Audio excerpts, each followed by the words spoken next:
4, 5 குழந்த இருக்கிற வீட்டில் கூட இப்படி கலைச்சி போட்டிருக்க மாட்டாங்க. இவ்வளோ கேவலமாக, இவ்வளோ படு மோசமாக கலைச்சி போட்டிருக்குது. நான் தாங்க மேலே இருந்ததெல்லாம் கீழே இறக்கி போட்டுட்டேன். இந்த ஒரு ரூமை க்ளீன் பண்ணுறதுக்கு நான் ஒரு 4 டேஸுக்கு மேலே ஆர்ப்பாட்டம் பண்ணிகிட்டு இருந்தேன். யாராச்சும் ஒரு ஆள் ஹெல்ப்புக்கு வாங்களேன்னு கூப்பிட்டேன். அட சேல்ரி கொடுத்து கூட வேலைக்கு ஆள் கூப்பிட்டே வரல. ஆனால் எதுக்குமே வராத ஆளுங்க. என்னோடய அன்புக்கும் அவங்க என் மேலே வச்ச அன்புக்கும் எனக்கு அன்பான ஒரு பர்சன் 2 பேர் பயங்கர சப்போர்ட் பண்ணிட்டாங்க.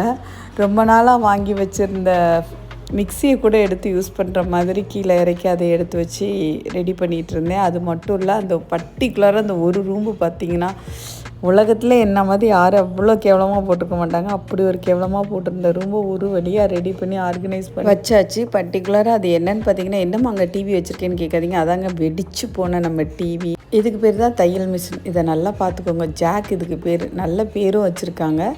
அதனால என்னவோ அது ஜாக்குன்னு கம்முன்னு உட்காந்துட்டு இருக்குதுங்க.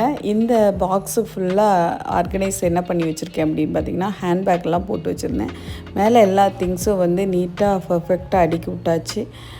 பெரிய சப்போர்ட். இது ஒரு 1 டே 2 ஹவர்ஸ் கிட்டே இழுத்துருச்சு. 2 ஹவர்ஸ்க்கு மேலே இழுத்துருச்சு. வேலை அவ்வளோ வேலை இருந்துச்சு. இந்த மிஷின் என்ன பாவம் பண்ணிச்சோ பாவம், தைக்கிதோ இல்லையே, இது மேலே சுமக்கூலி. அதாவது அதில் நிறைய சுமந்துக்கிட்டு உட்காந்துட்ருக்கோம் பாவம். ஒரு வழியாக அதுக்கிட்ட இருந்த சுமையெல்லாம் இறக்கி வச்சுட்டோன்னு கூட சொல்லலாம்.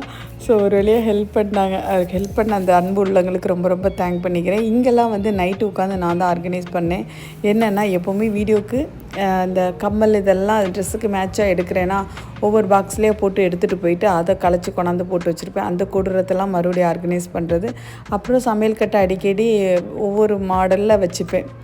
அந்த எண்ணெய் பாட்டில் இந்த சைடு வைக்கிறது, அந்த சைடு வைக்கிறது, இதை மாற்றி வைப்பேன்.